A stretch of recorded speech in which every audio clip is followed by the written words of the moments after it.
How are we supposed to deal with grief? Is there a time limit for feeling this grief? Can someone who feels lost in the world ever truly belong even with like minded people? These are the questions The Real Pain asks, which is written, directed, and stars Jesse Eisenberg, along with Kieran Culkin. The story is about two cousins from America who tour historic Jewish monuments in Poland to honor their grandmother, who has recently passed away. I've always been a sucker for road pictures, and that's what this movie is. The beginning establishes most of what you need to know about the personalities of the two main characters. David, played by Eisenberg, is living the quote unquote normal life with a wife and daughter. He seemingly has a basic pragmatic job as well as a pragmatic life.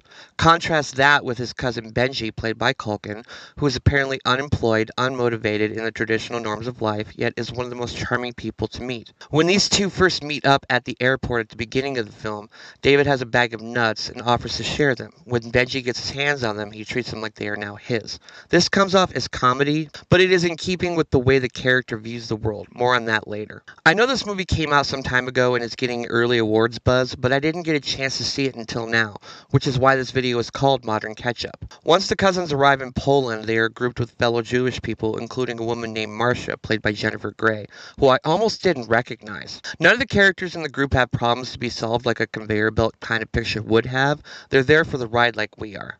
There is a great number of Jewish undertones in this movie, and some of the sites the characters visit are powerful, but it's not overly sentimental. For example, late in the film, the group goes to an old concentration camp, and Eisenberg made the wonderful decision to film it with no music.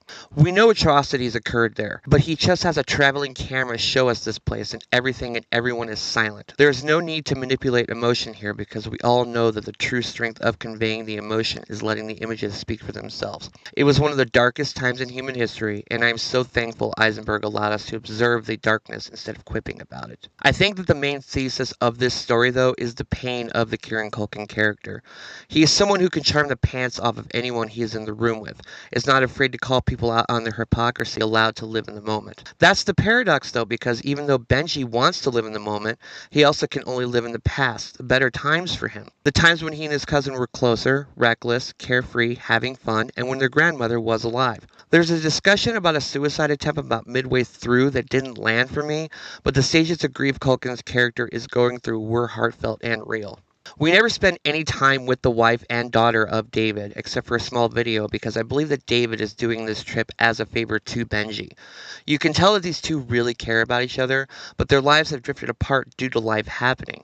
David is pragmatic, never wants to offend anyone, and just wants to live the life he has chosen to create for himself. Whereas Benji wants to always ask questions, observe people and their habits, and is just trying to find his best foot forward in a world he feels no longer has room for him. He also seems to value the small things over big and extravagant.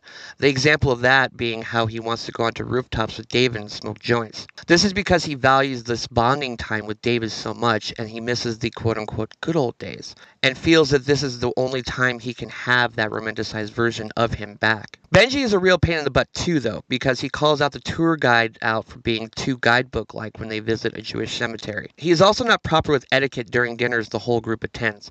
He curses like a sailor and just has that charming I don't care attitude about him. So when Eisenberg tells the group later on that he loves him and hates him at the same time, he also wants to be away from him but also wants to be him. You believe it and you understand why. It's one of the more interesting peeks into David's personality. He knows that he is living the average life, and while he is mostly okay with this, he envies his cousin's abnormal life as well, which also shows that he is missing the point of just how much pain and grief Benji is going through. Sorry for so much explanation into this story, but it really is a character study showing how everyone deals with grief differently, and that while some people who deal with grief may come off as bombastic, there is no true right or wrong way to deal with the grief you are feeling when you lose someone you care about. And in the case of Benji, he lost his grandma, and he feels he lost his cousin as well. This is an award-worthy performance by Kieran Culkin. I didn't really see any Oscar bait scenes from him. He's just an everyman, and I think he is the standout of this movie by leaps and bounds. I think that Jesse Eisenberg is the weakest character in this movie, but that's not his fault.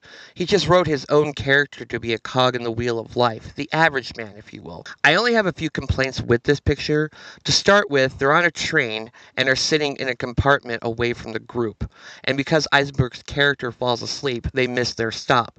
Then they board another train heading back to catch up with that group. When they get there, the group looks like they've been sitting there patiently waiting for them. Wouldn't that have taken hours? Did Culkin text one of the members of the group to inform them what happened? The story doesn't convey why the group was just waiting there for them. I also think there are certain shot, reverse shot moments where the characters are placed differently than they were before the reverse shot occurred.